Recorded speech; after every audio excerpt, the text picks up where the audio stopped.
Taiyo is a depressed orphan who discovers his childhood crush is from a family of assassins. However, when he learns that her life is in danger, he moves in with her family and trains to become the strongest assassin, so he can crack her enemies by day and her back at night. It all starts several days after Taiyo lost his family in a brutal car accident. At their funeral, an old friend named Mutsumi tries to comfort him, but the thought of losing her as well makes him pull away. However, Musume takes his hand again and promises to stick with him no matter how hard it gets, which makes him emotional. Weeks later, he is back in school, but he's still avoiding close contact with anyone. However, when Mutsumi shows up and threatens to stuff her homemade lunch down his windpipe, he drops the tough guy act like a good little boy. As Mutsumi tries to feed him, their creepy principal named Kyoichiro eats the omelet and starts gushing over how amazing Mutsumi is. While Mutsumi gets repulsed by him, Taiyo wonders why he's creeping on a student. He says he loves Mutsumi's cooking before asking Taiyo to come see him later. After classes, Taiyo shows up in the office, thinking it's a regular student checkup, but then Kyoichiro pulls up an entire album of Mutsumi's photos. He proudly admits how obsessed he is with her and even shows Taiyo a video of him torturing a guy who had enough balls to ask Mutsumi out. Just then, Kyoichiro pulls a knife to unalive him for getting too close to his precious Mutsume, which makes Taiyo freeze in fear. The moment Kyoichiro reveals that Mutsumi is actually his little sister, a flashbang goes off,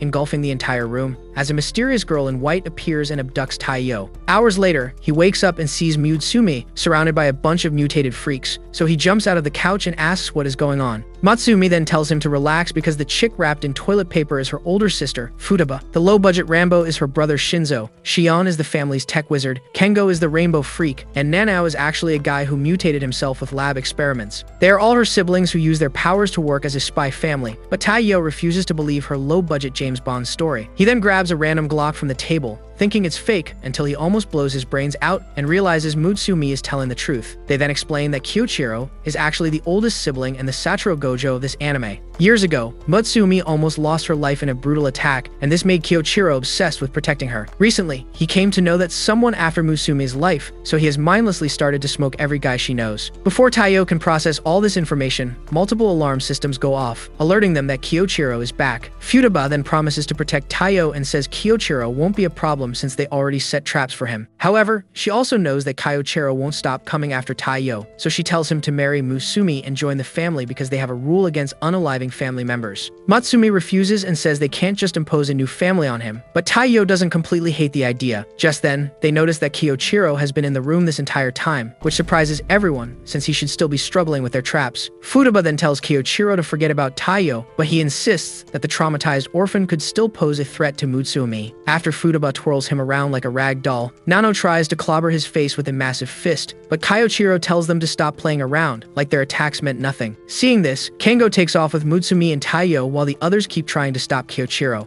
After using them to Aura Farm, he finds Mutsumi shielding Taiyo, but senses that something is off. Turns out, it's actually Kengo using his disguise ability to change his and Mutsume's appearance while Taiyo hides in a painting, with their plan exposed. Mutsume tells Kyoichiro to stop, but he insists that she is only safe with him and promises to take out anyone who dares to come close. As he hugs her, Mutsumi accepts his obsession out of fear of what he might do to Taiyo. However, Taiyo steps out to his death and agrees to marry Mutsumi to free her from Kyoichiro's obsession. She hesitates, but after Taiyo reminds her of their promise to always be there for each other, she tosses the ring. However, Kyoichiro stops Taiyo with razor-sharp wires, but after thinking of his feelings for Musume, Taiyo fights through the pain and grabs the ring, which shocks Kyoichiro, symbolizing that their marriage is now official. As everyone else shows up, Kyoichiro is still stunned by what Taiyo just did, so Mutsume slips past him and hugs Taiyo with tears in her eyes. Futaba then tells Kyoichiro to accept this new reality and teach Taiyo what it really means to protect Mutsume. The next morning, Taiyo wakes up to Kyoichiro, preparing to unalive him with a knife. Taiyo wonders if he has already forgotten about the 5-second wedding yesterday, but then Kyoichiro claims he is actually training him to protect Mutsumi. Moments later, she walks in and sees Kyoichiro suspending her man like a puppet. However, before she can stop Kyoichiro, he grabs her and jumps out of the window with both of them before the entire house explodes. He then decides to put his hatred for Taiyo aside and says people are gunning for Mutsume, so they need to head out. Minutes later, in a limo, he explains that Mutsume is actually the head of their family, which is why she is such a high-profile target. In their family, every generation is filled with supernatural freaks like him and the other siblings, but there is always one person without powers who becomes the family head because they pass on the superhuman genes to create the next generation. This history lesson suddenly fuels Kyoichiro's hatred for Taiyo because he can't understand what Mutsumi sees in such a worthless charity case. However, he doesn't have time to lash out because there are assassins already chasing after them. As they rain bullets on the car, Taiyo panics, but Mutsumi tells him to relax because the family dog, Goliath, is a pretty good driver. Seeing this, Taiyo loses his senses, but Kyoichiro casually takes a break from tea time and uses his indestructible webs to dice up the assassins like beef liver. With that, he explains that a serial bomber is targeting Mutsume, so Taiyo's first mission as the newest family member is to protect her for the rest of the day. After explaining how the bomber operates, Kyoichiro gives Taiyo his first Glock and promises to cut off his dingleberries if anything happens to Mutsume. As expected, Taiyo spends most of the day doing his job to the best of his ability until lunchtime. His buddies show up to talk, and he actually responds before realizing that he just broke character. The fear of socializing catches up way too fast for him to control, so he passes out and wakes up minutes later in the council office. After Mutsumi says that the infirmary was closed, Taiyo spots a bomb on the ceiling right before it explodes. Thankfully, he was fast enough to save her, but then it finally clicks. The bomber has been tracking him to set a trap for Mutsumi, and the last bomb is in his jacket. Without thinking, Taiyo jumps out to save her, but Kyoichiro shows up at the last moment to save him. After the other siblings show up and admit that they were carefully stalking Mutsumi this entire time, Shinzo brings in the bomber, and Kyoichiro turns his insides into a fireworks show. The next day, in the Yozakura mansion, Taiyo finds Furuba's room and begs her for special training because he is tired of being a pathetic liability to Mutsume. He wants to be strong enough to protect her, but Furuba tells him to pump the brakes because she spent years learning the basic martial arts they use. She even gives him a little test just to show how powerful she is, but Taiyo keeps begging for a faster way to get stronger. Despite knowing that his chances are slim, Furuba decides to give him a chance, but he has to live with them for 1 month first. Taiyo excitedly agrees, thinking this will be easier than a surprise algebra test, but after a trap almost sends him to the Grim Reaper, he realizes that staying alive is the real test. Futuba then apologizes for not telling him that the entire house is rigged with booby traps, much too complex for a dust-brained rookie like him. The next day, Taiyo tries to get some extra rest in bed and almost becomes past tense because of an explosive alarm clock. Like that isn't enough, he encounters deadlier traps on the way out, and after making it to the breakfast table, he asks Musume how she has survived so long without powers. Turns out, the house recognizes family members and deactivates the traps for them. Before Taiyo can process this, his guts twist in the wrong direction because they apparently eat poisoned breakfast every day to increase their tolerance level. Taiyo immediately rushes to the bathroom to survive, but even that requires Einstein-level hacking skills. 3 weeks later, Taiyo surprisingly gets used to all the booby traps, which surprises the others since they all took months to figure it out. At the breakfast table, he asks Mutsume to pass the milk, but after taking a sip, the poison humbles Taiyo and sends him to the bathroom, while Mutsume feels bad about it. However, they suddenly hear Kengo sounding worried and see that Taiyo has passed out, so Nano quickly takes him to the lab. When he eventually wakes up, Furuba tells him not to bother trying to act tough because he has been using a disguise from Kengo to hide his bruises. She also blames Nano for letting it go this far, since she also knew about it, and when Taiyo tries to accept the blame, she attempts to knock him out again. Futuba then gives Taiyo a guidebook she used to become the overpowered toilet paper ninja they all fear. Days later, he makes a full recovery thanks to Nanao, and also manages to crack the bathroom security system. Just then, his ring glows, showing that the house has accepted him as a family member, so Furuba agrees to train him. Days later, on their way to class, a baseball gets fired in Mutsume's direction, but Taiyo catches it without looking and sends it back with a powerful throw that shocks the entire baseball team. During lunch, Mutsume then tells Taiyo to be careful with the way he uses his skills because everyone already treats him like a silent ninja in class. Later that day, he decides to help her with work and wonders how she puts up with so much paperwork on a daily basis. Mutsumi then explains that it's her responsibility as the family's head, but the others actually help out sometimes. Speaking of which, she realizes that Kengo missed his report for the week, so they head to his room and find a mountain of radioactive laundry. When Kengo pops his creepy head out of the pile, Mutsume tells him to get started with the report, but he tells her to do it instead. Sensing the tension,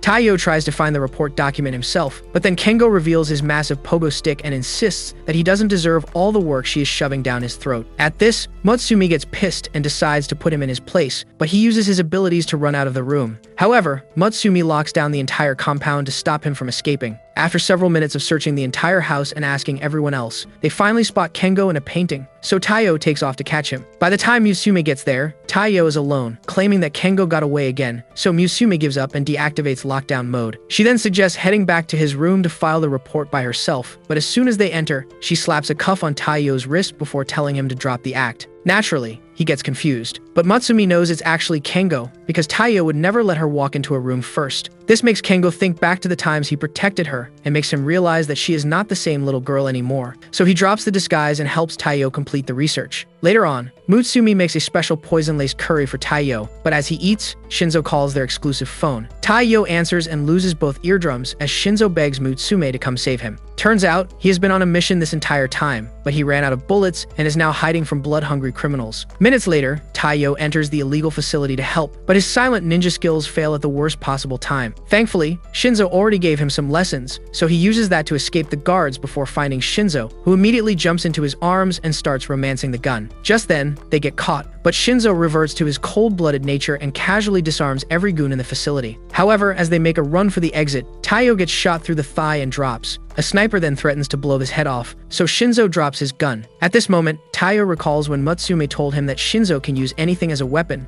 so he reaches into the bag and tosses a fork over to Shinzo. With that, he destroys the sniper's rifle and shoots before he can react. While Shinzo carries Taiyo home, a detective named Seiji questions all the goons left at the facility, but they give him nothing, so he starts bashing heads before choosing Taiyo as his next target. The following night, Taiyo is on his way home when Seiji pulls up and asks him to come down to the station. Once there, he pulls up footage of all the recent spy incidents Taiyo has been involved in and asks if he is working with a group because there is no way he pulled off these feats alone. After realizing that he wants dirt on Mutsume's family, Taiyo plays dumb, but then Seiji drugs a glass of water right in front of him and forces him to drink it.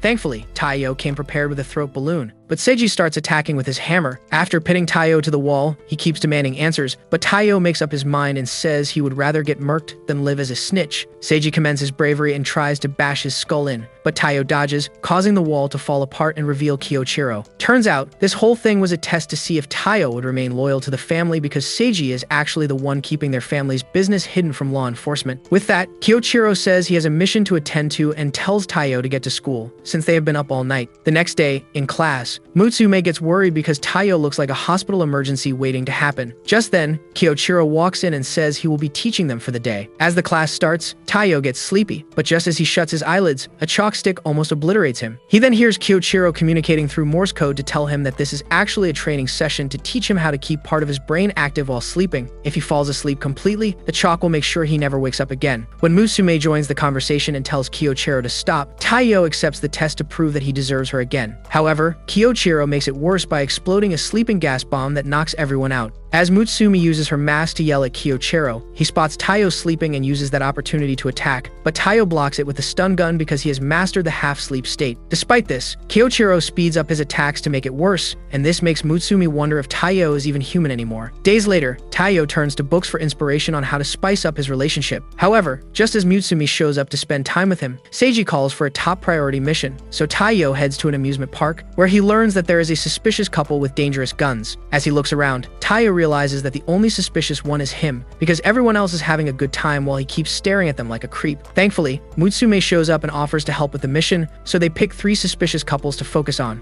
However, the first lovers are actually just 2 overly sensitive goth heads. As for the lovers who look like they eat steroids for breakfast, they are also pretty chill. Much later, Taiyo and Mutsume follow the last spy couple into a restaurant, but after the guy proposes, Mutsume leaves to get drinks. Just then, Taiyo sees 2 regular-looking lovers arguing, but they both suddenly pull out machine guns and start firing at each other. Taiyo quickly ducks to protect a little boy before using his stun gun to drop the insane lunatics. Minutes later, they are both taken into custody, and while Seiji thanks Taiyo for helping, Kyoichiro loses his senses because he didn't even know about the mission. Afterward, Taiyo and Mutsume ride the Ferris wheel, and he summons enough courage to give her a flower he bought earlier. He explains that it got damaged in the shootout, but he really wanted to show how much he appreciates her, so he kept it. This makes Mutsume blush because she never took him for the romantic type, so she takes the rose and thanks him. Days later, Shion tries to take a break from a gaming marathon, but a hacker suddenly breaks past her firewall, so she logs in to fight them off. Just as they make a run for it, she unplugs the system, but the hacker manages to get files on Taiyo. The next day, Shion drags herself out of bed to tell Taiyo about it, but she also says it won't be a problem because the hacker didn't access the important stuff. Minutes later, while walking to school, Taiyo still feels on edge when he notices someone attacking from the shadows and runs into a valley with Mutsume. The next moment, he blocks a surprise attack from the stalker, who then confesses her love for him and begs him to stay still so she can stab him to death. After taking a closer look, Mutsume recognizes her as Ayaka, a creepy assassin who only targets people she has feelings for and unalives them before anyone else can. Confused, Taiyo asks why she would even like him, so Ayaka explains that it started when footage from his first mission leaked. She has been watching him ever since and noticed that he is super respectful on every mission. All of a sudden, she drops another assassin and shows Taiyo a bounty placed on his head. Since there are now other assassins looking for him, she decided to reveal herself and stab up his magnum before them. However, Taiyo turns down her feelings and says he can't allow her to unalive him because he just got married to Mutsumi. Ayaka then expresses disappointment and says Kyoichiro is the only reason she is still alive. Apparently, Ayaka called him to ask for permission, and he gave it to her as well as the access codes she used to get information on Taiyo. Despite all this, Taiyo refuses to get stabbed, so Ayaka promises to come back later. The next day, Ayaka joins their class as a transfer student and sits beside Taiyo so they can get closer. Once again, he refuses, so Ayaka spends the rest of the week pulling every trick in the book and failing every single time. One day, she suddenly knocks out everyone in class and takes over their minds before making them grab him. Just as she prepares to attack, Mutsumi blocks her and tells her to restore everyone to the way they were. The next moment, Mutsume spots the failed assassin from before trying to shoot Ayaka, so she dives in to protect her. After Taiyo knocks him out, Ayaka asks why she saved her, and Mutsumi says she is the first to really point out all of Taiyo's amazing traits. This makes Ayaka see her as a goddess, so she ditches Taiyo and latches onto Mutsumi for the rest of the day. Later that night, Taiyo and Mutsumi end up in Shion's room because she needs help with a game. After explaining how she almost sent Shinzo to the emergency room, Mutsumi promises to support Taiyo until the end. With that, they log into the game,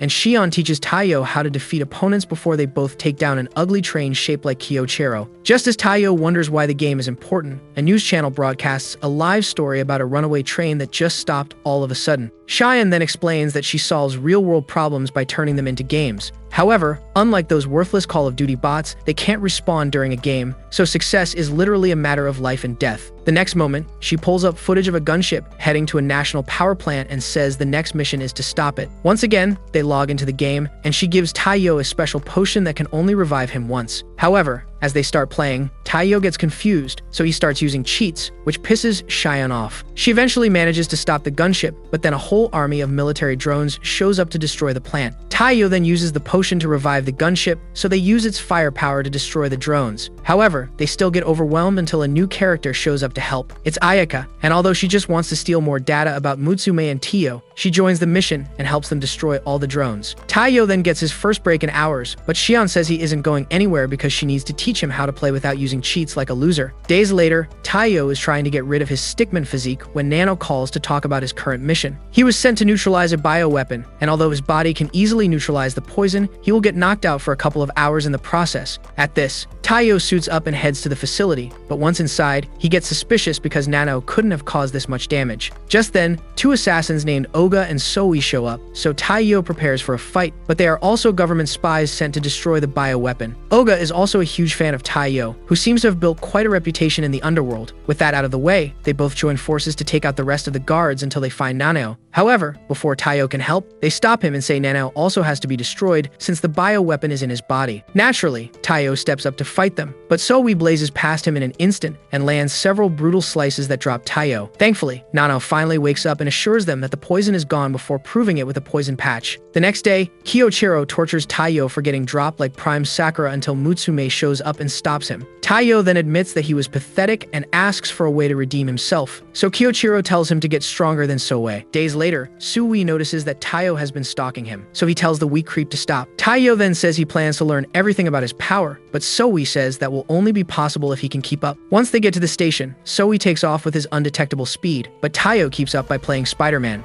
However, after Soi rips off his clothes and makes him look like Japanese Diddy, Taiyo gets arrested. Regardless, he keeps following Soi around and keeps getting his junk exposed to the innocent public. One day, Taiyo manages to make it to nightfall with his clothes intact, so Soi decides to test him with a duel. Like before, he charges in at light speed, but Taiyo manages to evade thanks to all the pickle-exposing strikes he escaped earlier. After Taiyo reaches flow state and manages to push back, Soi decides to take him a little seriously. Days later, Mutsume takes Taiyo to the park and makes him carry enough supplies to survive World War III. He doesn't ask any questions until they run into Soi, who Mutsume greets like an old friend. After she explains that everyone in the underworld is met at a certain point, Soi takes them to a cafe where he places a weird order. The next moment, the seller drops them down a secret chute, and Taiyo starts struggling to stay alive while Soi aura-farms to his girl. Once they get to the bottom, a boulder tries to flatten Taiyo, but a plot-heavy goddess named Rin saves him. She then stuffs her face with the cake they brought while Mutsumi tells Taiyo that she is in charge of Soi's squad. After Mutsume says that Rin was also also in the same class as Kyoichiro, Rin tells her to stop saying that creep's name around her. Just then, Kyoichiro blasts his way inside and demands that Mutsume be released, but Rin says she came alone because she is obviously tired of having a shameless freak as her older brother. This leads to a deadly brawl between them, so Soe tries to stop it, only to get swatted away like a worthless housefly. Mutsumi then tries to step in, but as Taiyo tries to save her, he gets an instant facelift from their punches. However, this makes Rin realize that he can be a good ally, so she asks for his help dealing with a corrupt politician named Yoshimasa. He has 3 creepy assassins working for him and would easily recognize any of them, so Taiyo is the perfect man for the job. The next day, Taiyo starts working as Yoshimasa's new assistant, but he quickly regrets his decision to dress like a ladyboy. To make matters worse, Yoshimasa and his assassins are obsessed with dancing like they've got clown fever, so he has to put up with the occasional psychosis just to figure out their plans. Days later, Yoshimasa finally makes Taiyo join them, but while dancing, Taiyo realizes that they have been communicating with Morse code. He then realizes that they plan to take out everyone opposing Yoshimasa's political goals. The next day, at an event packed with Yoshimasa's enemies, they set off a bomb, but it went off in the fountain instead of obliterating the people in attendance. Yoshimasa then pulls a gun on Taiyo and says he always suspected him before shooting. With that, they set off the second bomb,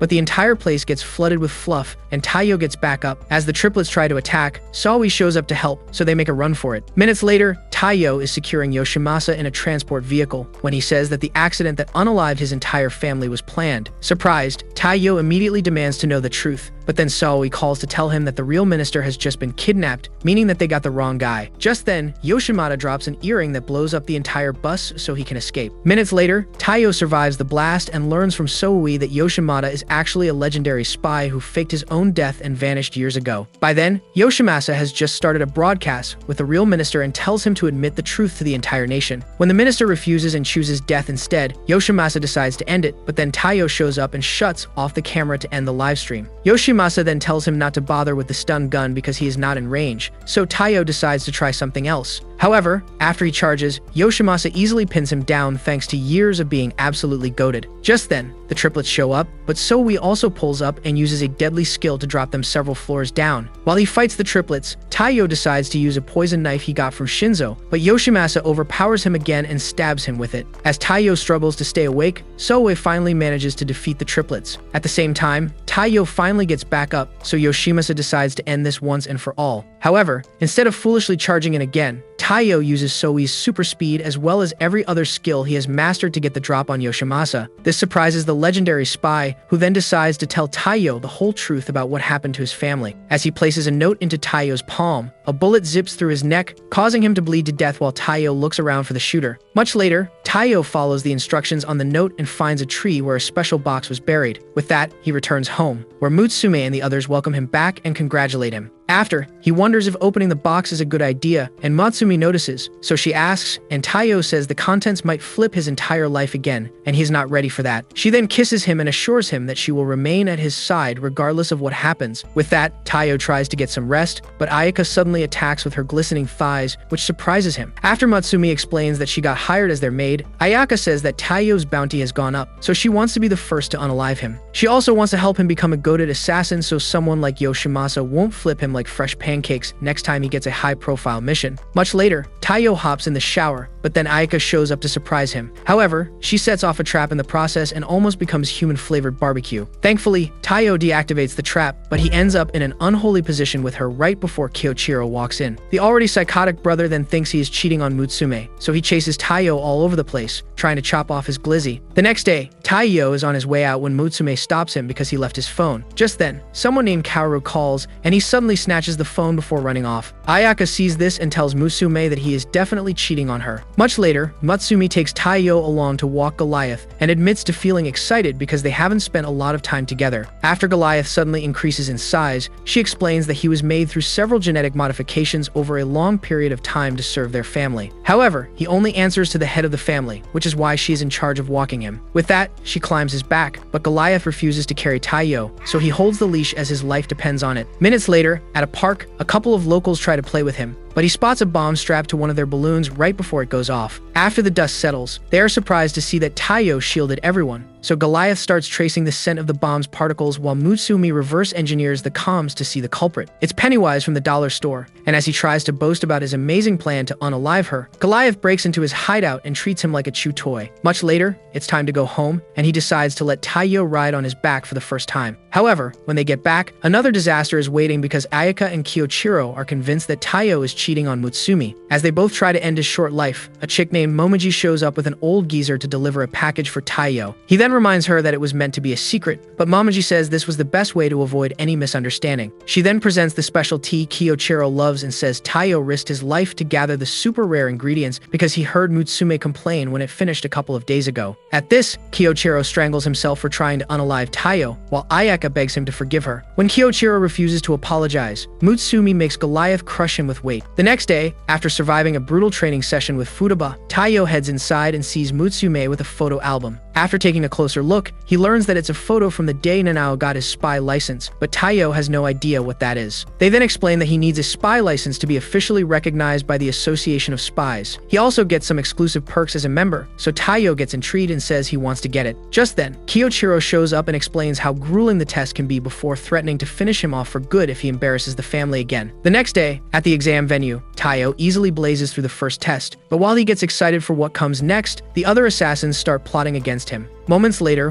one of them tries to attack, but another assassin named Tsukio drops him and says it's illegal for contestants to fight or attack each other. Taiyo immediately thanks him for the help, but then Tsukio reveals his true intentions to ride Taiyo's pogo stick. However, as Taiyo gets frightened by the shameless creep, Mutsumi tells him not to worry because everyone in the association knows that Tsukio is just a zesty weirdo. However, she still threatens to crush his nutsack if he keeps messing with Taiyo, so Tsukio takes him away for the rest of the exam. Much later, almost everyone has either failed or dropped out, save for a couple of meatheads and Taiyo. When they hear that the license is just down a normal-looking hall, they get excited, thinking it's finally over, but as they walk towards it, the floor breaks apart. They all immediately start running to get across, and one of them punches Taiyo to slow him down. Luckily, Tsukio saves Taiyo, but this dingus runs right back to save Tsukio and says he shouldn't give up his shot just to be a good guy. At this, Tsukio saves them both and tells Taiyo that he already passed because this was actually the last test to see which of them truly deserved the license. Apparently, Tsukio is a silver-ranked spy who was just acting like a newcomer to keep a close eye on them. With that, Taiyo gets his license, but he also gets curious and asks Tsukio if he really wanted backshots. Tsukio replies that there was nothing fake about his love for the rod in Taiyo's pants. Days later, Seiji calls Kiyochiro to warn him that a super dangerous criminal has just escaped. Around the same time, Taiyo gets back home, only to find a creepy old man hiding in his bag. Ban quickly jumps out and claims to be his in-law, but Taiyo responds by trying to fry what's left of his diseased brain. Just then, Mutsumi shows up and tells him that Ban is actually her grandfather. When she asks the old geezer why he suddenly showed up, Ban spots Ayaka and feels his old meat stick coming to life, so he tries to riz her up. He then explains how worried he was after hearing about Taiyo and Musume's wedding, so he decided to stop by to see if Taiyo could actually protect her. As he tries to leave with Taiyo, Kiyochiro shows up and demands to know why he escaped prison despite his current mission. Ban complains that spying on criminals is boring and that he misses his host as well. But Kiyochiro knows this is bad news, so he explains how Ban always leaks classified intel just to get lucky with baddies. This makes him a liability, so Kiyochiro tries to capture him, but Ban tells him to stop thinking he is some overpowered god. After escaping Kiyochiro's webs, he deploys a smoke bomb and vanishes with Taiyo. Much later, Taiyo is at a bar, regretting his choices because Ban has been fumbling every chick that pulls up, and he doesn't plan to stop. After getting fed up, Taiyo glues him to the seat, but he jumps out of his clothes, revealing a chiseled body that stuns the ladies. Taiyo then tries to stop him by force, but after a couple of minutes of failing, he asked Ban why he had to come visit them today instead of just waiting to complete his sentence. Ban then tells him about Mutsume's grandmother, who apparently saved him from a life on the street as a worthless thug. Moments later, his wife, Keiko, pulls up and restrains him with special handcuffs so he can't escape. After Mutsumi also shows up, Ban claims he actually busted out of jail to see Keiko, but she tells him to save it because he chose to party with strippers instead of coming to give her expired kitty some action. However, she still decides to ride with him in the police car since she actually missed him. Several days later, in a dream, Taiyo recalls that his family was on a road trip when the accident that changed everything happened. After waking up, he and Mutsumi head to Shion's room,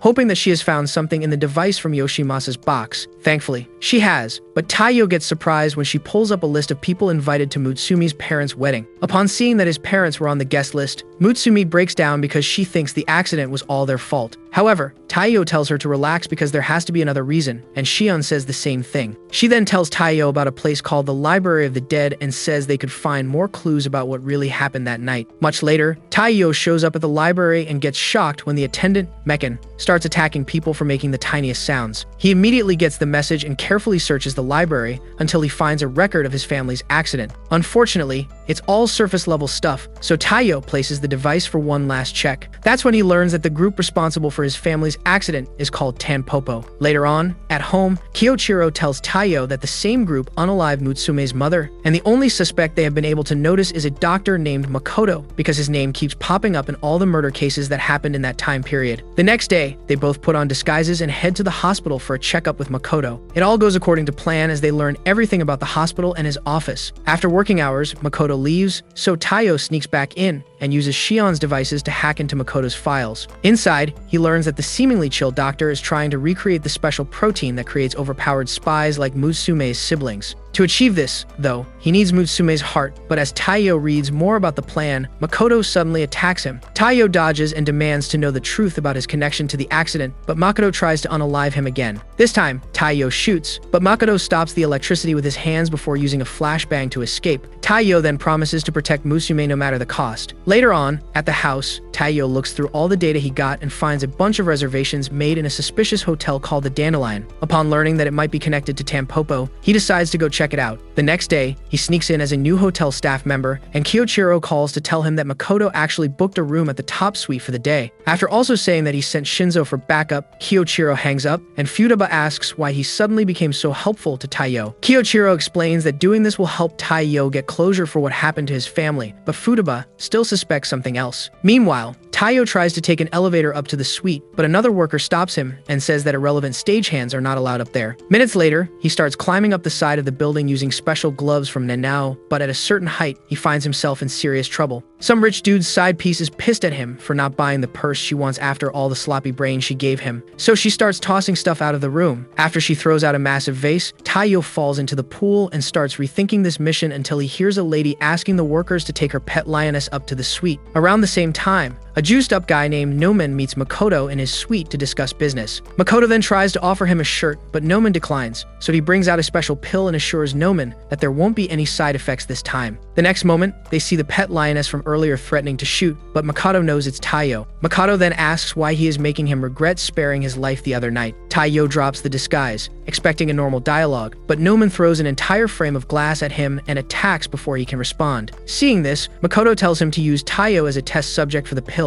After Makoto takes off, Newman explains that the pill is a synthesized version of the protein in Mutsume's blood that gives her siblings their power. The moment he takes it, his body transforms, revealing a new form that makes him look like the Hulk on a steroid cycle. While he starts pummeling Taiyo, Makoto calls a mysterious dude who just showed up at the hotel. By then, Newman is just about to end Taiyo for good. But then Shinzo blasts him back and pulls every weapon from his goated trash can. However, Newman easily gets back up like the blast meant nothing, so Shinzo throws Taiyo out the side with a parachute while he unloads all his weapons in a drastic attempt to nuke Newman. Despite all this, Newman survives and reveals a powerful detonator in his teeth before threatening to send everyone in the hotel to God if Shinzo doesn't stop. Left with no other choice, Shinzo stops fighting him and becomes a human punching bag while Taiyo does everything he can to evacuate the hotel. Newman soon hears about some psycho scaring the hotel guests, but it's already too late by then because all the civilians have left the building. The next moment, Shinzo grabs a massive cannon blaster and draws energy from the sky before obliterating every cell in Newman's body. With Newman defeated, Shinzo tells Taiyo that they can finally head home, but as Taiyo tries to get back up, he runs into the suspicious man from before. After getting back up and thanking the man, Taiyo keeps heading towards Shinzo, who also comes out just in time to see Taiyo's body leaking out pints of blood from a mysterious attack. He passes out immediately, so Shinzo takes him back home, where Nanao stabilizes him and says that he seems to have been shot multiple times in his vital organs. Moments later, Shinzo tells Kiyochiro that he saw the injuries appear at the same time, which means that Taiyo had been attacked earlier, but his body's reaction had been delayed. Just then, the mansion's alarm system goes off, and Shion tells Mutsume that they have just been surrounded by an army of assassins. They are being led by a guy named Yama, who then calls Makoto to inform him of their progress. With that, the first group charges towards the entrance, but Goliath reveals his most powerful form yet and keeps them back.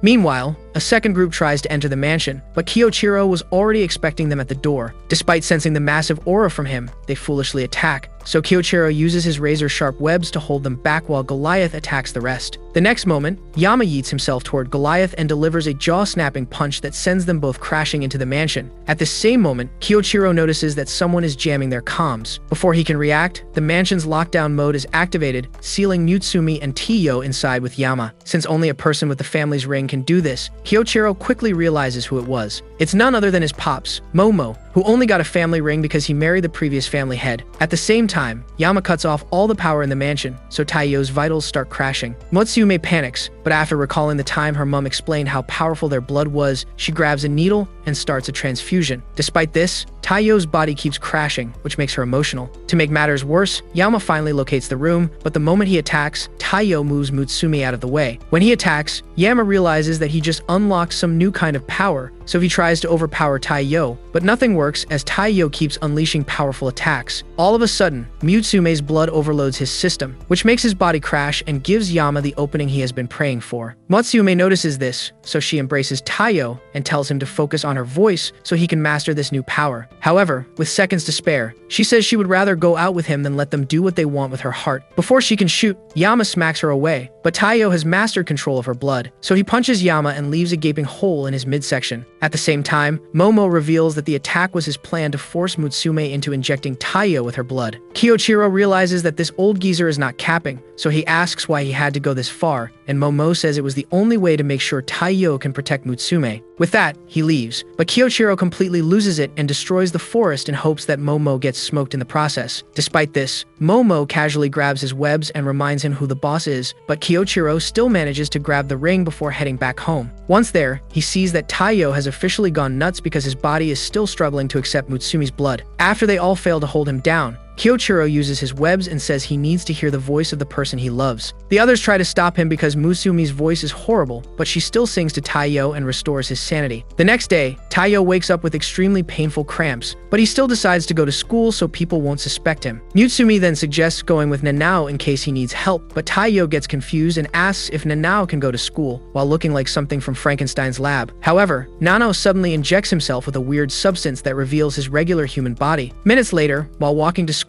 he explains that the form Taiyo is used to only help keep his genes from going berserk. Just then, his ears start mutating, but he uses the injection and assures Taiyo that it's nothing to worry about. Hours later, Taiyo is with his friends when Nanao calls him to the biology lab. Once there, Taiyo freaks out because Nanao's body is mutating again, but Nanao tells him not to worry and explains how to use the injection in case he needs help again. After Nanao's body relaxes, a girl named Rina walks in while carrying a python and casually touches foreheads with Nanao to check his temperature. Being so close makes Nanao's meat stick mutate, but Rina thinks he is running a fever, so she tells him to go to the infirmary and leaves. Nano then tells Taiyo that he was on his way to the lab to get his meds when his mutation started up again. When it starts up again, Nano manages to get it under control before showing Taiyo a serum that will make his mutation permanent and stable. The trade is that he won't be able to come to school or live a normal life, so Taiyo stops him from using it and promises to help if his mutations ever start again. Nanao thanks him for this, so Taiyo spends the rest of the day shooting him up with meds to calm his body. Meanwhile, Rina returns to the lab to take care of her animals, but her python swallows one of Nanao's pills and mutates. Minutes later, Taiyo is still helping Nanao when they hear screams from the lab and rush over to help. Once there, Nano spots Rina's unconscious body as well as a huge scale from the snake, which makes him realize what just happened. The next moment, Rina wakes up and runs out to find the python, so Nanao decides to go help her, while Taiyo stays back to take care of the other animals. Moments later, Nano and Rina are in the server room trying to find the python. When it tries to attack Rina, Nano offers his hand so his blood can neutralize the snake's mutation. However, this makes his cells go berserk again, so Taiyo takes him up to the rooms where he decides to take the permanent serum. Nanao pushes Taiyo back to stop him from interfering, but Taiyo stops him again and helps him control the mutation. After Taiyo reminds him of their discussion earlier, Nanao decides to keep fighting for a normal life. Just then, they realize that Rina has been watching the entire thing, but she claims to be cool with Nano's mutations. As they both fear that she knows about their family, Rin tells Taiyo that he should have asked for a form if he wanted to join her animal rights club. She then tells Nanao not to think of leaving school because she would feel lonely without him. A couple of days after this, Mutsumi stops Taiyo's training with Shinzo to tell them about the tickets she won to a special hotel for assassins. When they get back home, Kyoichiro gets excited since he hasn't seen Mutsume in his swimsuit for the longest time, but Futaba tells him not to get his hopes up because he has an important mission, which means he can't join them at the hotel. Mutsume then promises to plan the next trip when he is free, and this cures Kyoichiro's mood swing. However, he threatens to deep fry Taiyo's sausage if he tries anything unholy with Mutsume. After Kyoichiro leaves, they all get into a family van for the trip, but along the way, Shinzo gets concerned about the weird route, so he asks Shion if she really knows the way. Shion says they are on the right track, but then the van flies off a cliff edge, so they genuinely start saying their prayers, thinking it's all over. However, Shion turns the van into a submarine and explains how the hotel can't be accessed with a normal road to keep regular civilians away. Once they get to the resort, a rival gang leader recognizes them and prepares for a bloodbath. Taiyo sees this and prepares himself, but the hostess shows up and reminds both parties that fighting is strictly forbidden in the resort. After the rival gang backs down, Emma introduces herself to Taiyo since they have never met before. She then welcomes the entire family to the resort and shows them to their room. While everyone else gets settled, Futaba finds Mutsume and tells her to come clean to Taiyo about what's on her mind because he can never hate her. Much later, they head down for dinner, but the plus-size bozo from before starts running his mouth at Futaba because she destroyed his base during a mission. When he accidentally spills booze all over her, the entire hall goes silent because she is feared as the greatest crash-out in the association. But Futaba starts laughing like a psycho. While the hall falls into chaos, Taiyo takes Mutsume back inside and decides to use the bath. She then asks to share it with him, and while he hides his excitement, Kyoichiro shows up, so Emma takes him to the dining hall to meet the others. By then, Mutsume has just joined Taiyo in the bath, but he starts acting weird, so she reminds him that they are married. He still doesn't get the message, so she stands up to show him her milkers. Despite getting some major action in his magnum, Taiyo focuses on her scar, and Mutsume explains that Tanpopo once kidnapped her and attempted to take her heart. Momo saved her from them, but he suddenly abandoned the family after that. After explaining that the attack at the mansion was all part of Momo's plan to make her inject him with her blood, Mutsume apologizes for bringing him into her family of deranged lunatics. Taiyo then pulls her closer and promises that he has accepted everything about her family. He even suggests going to see Momo, but then Kyoichiro throws Shinzo into the bath and reminds Taiyo of the threats he made earlier. However, as he tries to attack, Futaba shows up along with every assassin in the resort because they all have a grudge against Kyoichiro. Weeks after this, Soe and Oga break into one of Makoto's labs, hoping to capture him, but they end up as victims as Makoto sets off a bomb before going to see a suspicious chick. The next day, Mutsume gets worried about Taiyo's plan to meet her dad, but then Ayaka shows up to brief her on their progress with Makoto. Although they have not been able to find him, they manage to figure out the transport routes he uses to move the synthesized version of her blood. As a reward for all the hard work, Mutsume lets her sleep on her thighs. Meanwhile,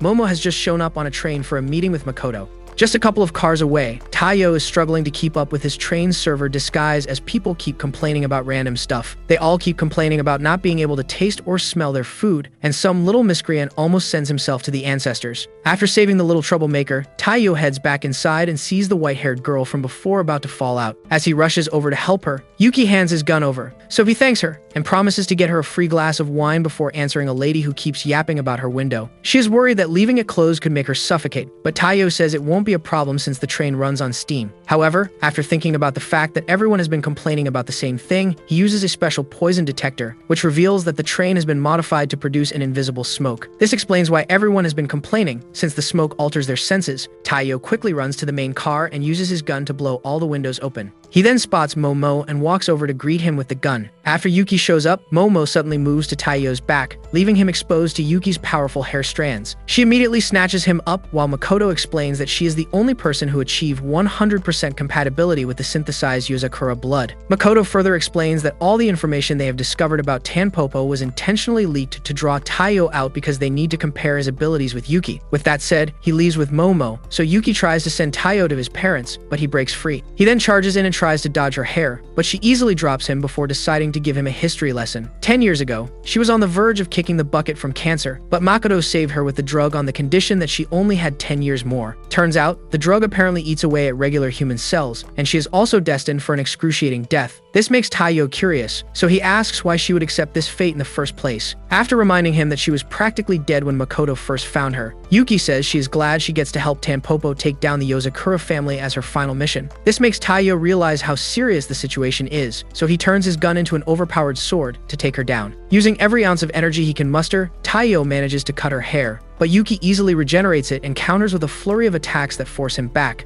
As their fight continues, she starts talking to him with Morse code, but makes it way too fast for anyone without Yozakura blood. Taiyo gets confused and wonders why his enemy is trying to chat and murk him at the same time. Then, Yuki tells him that Makoto can't hear what she has to say because she was connected to the family that unalived his family. 10 years ago, Yuki was in the last stages of cancer, basically preparing to meet her maker. On her birthday, Taiyo's parents showed up to celebrate with a special pair of earrings, and Makoto also showed up to tell them about this new clinical trial that could save her life. After they thanked Makoto and left, they kept coming to see her through all the treatments until she was finally healthy enough to get discharged. A month later, she returned to the hospital for a checkup with Makoto, who then took her to a secret lab filled with dried-up corpses. These were all sick people Makoto had tested the synthetic blood on before her, and their bodies rejected it. Yuki dropped to her knees in fear and asked if Taiyo's parents were bringing sick people to him to use as lab rats, but Makoto assured her that they had nothing to do with it. However, they were a loose end to him, so he had already made arrangements for their deaths. Naturally, she became depressed and wanted nothing to do with him, but Makoto deceived her with a pipe dream that his research could save millions of lives. Back in the present, Yuki shows Taiyo the earrings his parents gave her and explains how they have trackers embedded in them. After explaining how he can use them to find Makoto's hideout, Yuki blasts him through the roof to make their fight realistic. However, Taiyo flips out from anger and starts attacking with all his might. Makoto sees this and gets excited, but Momo tells him that this could end badly for Taiyo if he doesn't control this power. Yuki then captures him and says he won't be able to protect Mutsume from the same fate his parents endured if he doesn't lock in. Taiyo then recalls everything he has endured, so he cuts himself to stop the psychosis. With his emotions under control, he attacks again, and Yuki tries to counter, but Taiyo finally gets the upper hand. As she collapses into his arm, he tells her that what happened to his parents was not her fault. After he also tells her that they spoke a lot about her, Taiyo realizes that he needs to stop the train. Just then, he gets attacked by two Hazakuras named Ai and Mizuki. However, Rin and Futaba show up to help, and Futaba stops the train with her powers so they can grab Taiyo. After Ai and Mizuki escape with Yuki, Rin says that they failed the mission, but Futaba decides to focus on the fact that they saved Taiyo. The next day, on Makoto's secret island base, he calls everyone in his mutant squad of misfits to celebrate since they are about to enter the final phase of his plan. Around the same time, Rin calls a meeting between her squad and the Yozakuras. Thanks to the earring Taiyo got from Yuki, they now know where Makoto's hideout is, so the plan is to join forces and take him out. After everyone agrees to this, Taiyo decides to spend the next few days training ahead of the mission. Much later, as everyone else starts their training, Taiyo tries to drop his gun and is surprised to see Ban. Keiko also shows up just to keep the old creep in check, but Ban says he just wants to help Taiyo unlock the strongest form of his new abilities. With that, he spends the rest of the week pushing Taiyo to the absolute limit. Just a couple of days before the mission, Ban tells Taiyo that he is finally ready to master full control of the Yozakura blood running in his veins. Naturally, Taiyo gets excited, thinking he is about to experience the best training montage in anime history, but Ban starts twirling him around like a stripper. Minutes later, Taiyo is getting fed up, but then Ban suddenly shoots him at point-blank range. Musume immediately runs out, thinking that Ban has just smoked her man, but Taiyo manages to stop the bullet at the last second. Ban then sees that his second eye is also activated, but he says that Taiyo still needs to experience true danger to unlock his abilities. With that, he shoots Mutsumi, and Taiyo once again blocks, but this time it's with his bare hands. Ban then explains that he can harden his cells to withstand any attack, but Taiyo is pissed that he risked Mutsumi's life just to explain that. Ban quickly apologizes and says it was all a plan he made with Matsume, who has apparently been wearing a bulletproof vest this entire time. The following night, Taiyo is getting his face stuffed by Mutsume, who spent all day making a bunch of amazing dishes to feed him, as Rin also stuffs her face. Oba takes a bite and falls in love, so he tells Zoe to try some, but the low-budget David Goggins tells them to act civilized for once. At the same time, Kyoichiro is taking pictures of the food and gushing over how talented Mutsumi is. Seiji eventually gets tired of waiting and tries to eat, but Kyoichiro stops him and says no one is allowed to touch what Mutsumi made for him. Meanwhile, Futaba has just challenged Ban to a duel, but for some reason, Kengo is the one who gets blasted away. Minutes later, Taiyo walks over to a cherry blossom tree and is surprised when it activates his blooming. Keiko then shows up and explains that it has been in their family for several generations. The tree has some of that special Yozakura gene coursing through it, and it easily reacted with him since he is still learning to control his powers. They actually make it a ritual to spend a night under the tree before any important mission, because it replenishes any lost energy as well as prepares them mentally for the fights ahead. With that out of the way, Keiko tries to feed him some of her special dish, but Ban flips out and rushes towards them. As Taiyo tries to step back, he feels something poking him and turns to see Tsukio, who immediately tries to riz him up. Before Taiyo can respond, Tsukio grabs his waist and offers to feed him a special omelet, but then Ayaka jumps in to separate them. After saying that Tsukio is probably trying to poison him, she offers Taiyo some of her omelet instead. Just then, Soawi says his omelet is the best, but Ban tells him to zip it because no one makes omelets better than Keiko. Naturally, Kyoichiro shows up with Mutsume's omelet, so they all ask Taiyo to take a bite and decide which one he wants. To fix this, Taiyo stuffs everything down his throat and thanks them all for the food. At the same time, Makoto is also hosting an all-you-can-eat buffet in his hideout because they are about to launch his final plan. Much later, Mutsume steps up to give everyone a pep talk because this could be the most dangerous mission they have ever taken. As soon as she is done, Kyoichiro takes Taiyo to the spot where their mother was buried. He then explains that her body is not actually there because she went missing on the night Tanpopo tried to kidnap Mutsume. Ever since then, they have been making huge strides in the production of Hazakura, which can only mean that they have been using their mother's body. With that, Kyoichiro says they both have to retrieve the body without the others knowing, but Taiyo gets confused and asks why he would trust him with something so important. Kyoichiro then explains that the others would lose their minds if they learned that Tanpopo was using their mother's body to make drugs in some backwater lab. Just as he tries to threaten Taiyo as usual, Futaba smacks some sense into his half-empty brain and takes him away, while Mutsume wishes Taiyo luck for the mission. The next day, they make it to the airspace above Makoto's hideout, and Chacha, a mutated nerd, immediately warns Makoto and the others. While he wonders how, they get on Goliath's back and charge in to begin the mission. Shion then tries to hack into their mainframe, but Chacha counters with a battle of brains. Despite this, Makoto gets excited because he will finally see a chick named Akai using her powers to their fullest potential. By then, Goliath is just about to reach the entrance, but Akai shows up and attacks with a massive fiery fist, which Futaba deflects toward the entrance. As Taiyo and the others rush inside, Futaba spots reinforcements coming, so she tells Goliath to deal with them while she takes on Akai. After, Futaba blocks another one of Akai's attacks. He tries to cheer for her, but Akai tells her to save it for her fellow weakling. On the other hand, Makoto tells Chacha to call for more reinforcements, but Chacha says they can't call anyone else because Keiko took out their radio transmitters. At this moment, another Hazakura named Aonuma decides to join the fight, but Ai gets worried. By then, Akai is still struggling to deal some serious damage to Futaba, so she fully activates her powers and unleashes a powerful blast that almost nukes the entire forest. The massive heat wave makes it impossible for Shion to detect anyone, so Futaba casually fans the flames away. This makes Akai realize that this is a final boss fight, so she decides to wear Futaba out. Meanwhile, the boys are fighting their way through a bunch of Makoto's henchmen when a powered freak named Kurosawa shows up to fight them. Shinzo then decides to take him on alone, and while he immediately starts emptying all his clips to shoot, Futaba tells Akai to give up because there is no way she is winning this fight. When Akai refuses, Futaba fully activates her blood, and Akai recalls when Makoto said it was impossible to defeat a Yozakura in their most powerful state. Despite this, she still proceeds to shoot Futaba with a flaming arrow. After Futaba casually turns it off like a candlestick, Makoto tells Akai to skedaddle because another explosion would be too much for her body to handle. However, Akai refuses to listen and unleashes the most powerful explosion her body can muster. Even with this, Futaba remains unfazed and closes the distance between them to end this duel. Seeing this, Akai releases more flames, thinking it's the end, but Futaba puts her flames out and lets her rest on her shoulders before telling Shion to lock in. After hacking into most of the hideout's networks, Shion locates the lab rats being used to test the drug, so she sends Kengo and Nano to save them. Makoto notices this and sends Aonuma to stop them, but when he gets close enough to use his powers, Kengo deploys several clones to keep Aonuma busy.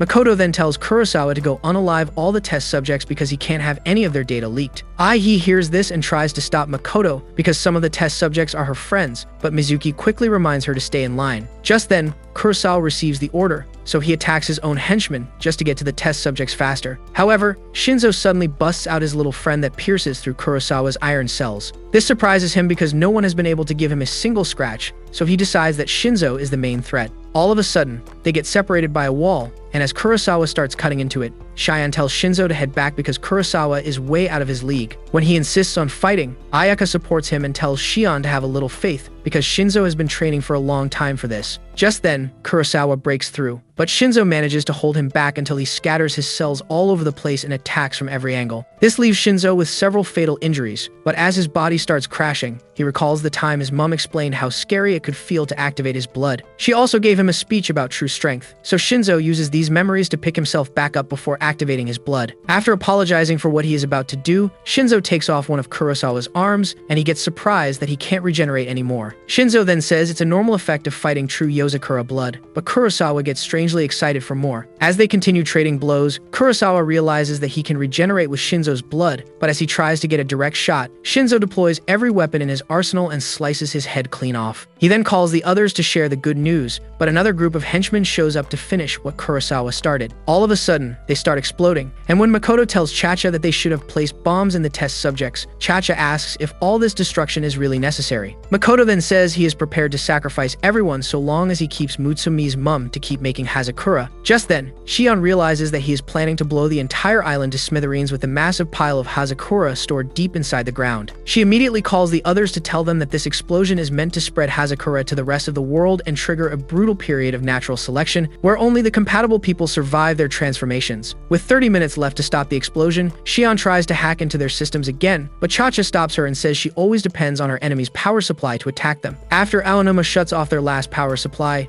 Chacha tries to turn the tables on Shion, but before he can deal some serious damage, Kengo flips one of the power sources and uses his clones to evade Aonuma's attacks. With Shion guiding him, Kengo turns back all the power sources, but just as he gets to the very last one, Aonuma activates his Hazakura to stop him. The next moment, Shion creates a blackout, and by the time the lights come back on, there is a second Aonuma, which confuses Chacha as he doesn't know who the real one is. This gives Kengo and Shion enough time to fully activate their powers. Kengo then makes Aonuma relive his traumatic past until he loses it and attacks. As Aonuma tries to finish him off, Kengo takes him back to the time he was living on the streets with his grandmother. It was freezing on that day, and they had no way to stay warm, so Kurosawa's grandmother sacrificed herself to keep him alive. This memory makes Aonuma lose it completely, but Kengo uses it to restore his humanity. Just as he apologizes to Chacha, the creepy Megamind realizes that Shion has been watching him this entire time. He tries to attack, but she tells him to save that energy for his next life and blows him up. By then, Hyochiro and Taiyo have just arrived at the final floor, where Makoto has been waiting for their final boss battle. Makoto immediately starts rage-baiting them, claiming there is nothing they can do to save everyone. Taiyo falls for it and tries to attack, but Hyochiro stops him because Makoto's body is the trigger, rigged to set off the explosions if any damage is inflicted on him. After commending him for figuring it out, Makoto says they are still too late because Nanao has already been captured. Seconds before this, Nanao had just helped the test subjects escape, but Ahi suddenly attacked him before Mizuki unleashes poison gas. After neutralizing the poison, Nanao assures them that his research can help them live normal lives so they won't depend on Hazakura, but Mizuki refuses to hear another word of it because he hates the world for abandoning him at his lowest. The next moment, Ai attacks again, and as Mizuki floods Nanao's cells with poison, Taiyo gets pissed, but he can't do anything to help. Thankfully, Soui and Oga show up to help Nanao, and Rin also pulls up to assist Futaba. This makes Taiyo relax, but he still has to figure out a way to stop Makoto. In the meantime, Ai completely flips out and unleashes a flurry of attacks at Soui and Oga while telling them not to take her home away. Mizuki also continues poisoning Nanao until he activates his blood and floods the room with crystal orbs that neutralize all the poison. Just as he also neutralizes the poison in his arm, Oga asks him to come take a look at Ahi because she suddenly collapsed and has been unable to move. Soui then says he has seen this before in Hazakura test subjects just before they croak. As Nanao grabs her arm to neutralize the Hazakura's effects, Ai's condition takes a turn for the worse. Mizuki then says they need someone with a similar genetic makeup to save her. He then transfers some of his cells to Ai, and it starts working, but Nanao realizes that Mizuki is sacrificing himself. The next moment, Mizuki explains how they found Ai in an abusive home and made her mother pay before taking her into the group. He always knew that Makoto was a blood-hungry lunatic capable of unaliving anyone that got in his way, so he always made Ai scared to keep her safe and alive. Ai hears all this, so she begs Mizuki to keep staying with her,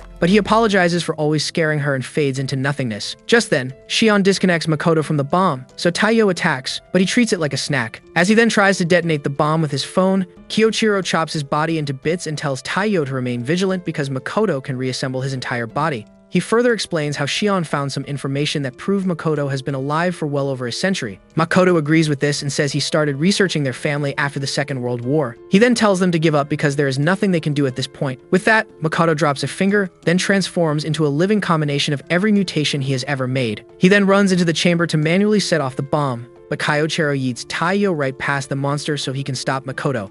Shion then tells Taiyo that he just has to keep Makoto away from the bomb switch until she deactivates the detonation mechanism. Taiyo quickly subdues him, thinking this will be a walk in the park, but Makoto suddenly stabs him and pumps him full of poison. Using the power he stole from the body of Musume's mother, Makoto floods Taiyo's mind with images of his past and pins him to the wall while injecting more poison. Regardless, Taiyo forces himself to fight through the pain, but even after he cuts off Makoto's limbs, he casually regenerates like it was nothing. He then activates the poisonous cells he embedded in Taiyo's body earlier, and that does the trick. Taiyo's body starts crashing from the poison overload, leaving him vulnerable and unable to fight. However, instead of smoking him, Makoto proceeds to give his ultimate villain speech to justify his plan to end all of humanity. As he continues yapping, Mutsume senses Taiyo's heart rate dropping through her ring, so she transfers some of her energy to him. Minutes later, Makoto is finally done with the speech, so he smashes Taiyo into the ground. However, Taiyo gets back up and unleashes a powerful wave of electricity that rips through Makoto's arms and ignites the Hazakura tanks. Taiyo then calls Shion to deliver the good news, but Makoto attacks him again and reveals how he turned himself into a Hazakura tank. Now, he only has to blow himself up to succeed, but Kyoichiro and the others show up to help Taiyo stop him. Kengo starts by making his clones drill into Makoto's body, while Nano infects him with poison to slow his reactions. Despite all this, when Futaba and Kyoichiro combine their attacks, Makoto barely flinches, but Taiyo realizes why, so he gives Kyoichiro a signal. Kyoichiro then tells everyone to get into position for a new attack, with Taiyo as the main weapon. Makoto finds this funny and calls him stupid for giving the weakest guy the most important mission. The next moment, Futaba launches Taiyo, and Kengo immediately creates several clones to confuse Makoto. As Futaba unleashes a powerful attack using rocks as bullets, Makoto reminds them that these attacks don't affect him, but Kyoichiro tells them to keep fighting because Taiyo is actually one of those bullets, and they just sent him to a secret floor below Makoto, where he is keeping Mutsume's mother. Once there, Taiyo spots the capsule he used to keep the body, along with a bunch of threads connected to it. The moment he touches one, Makoto tells him not even to think about it because cutting a single one will trigger an explosion powerful enough to nuke him. Despite this, Taiyo sets off the explosion, and Kyoichiro smiles because Taiyo's hardening ability makes him the perfect guy for the job. As expected, he survives the explosion, but Makoto still tries to blow himself up, so they all join forces to restrain him. After Taiyo returns to the surface and knocks Makoto out, the others take care of the Hazakura, while Taiyo thanks Mutsume for saving his life. She finally sighs in relief, knowing that they completed the mission without losing anyone important.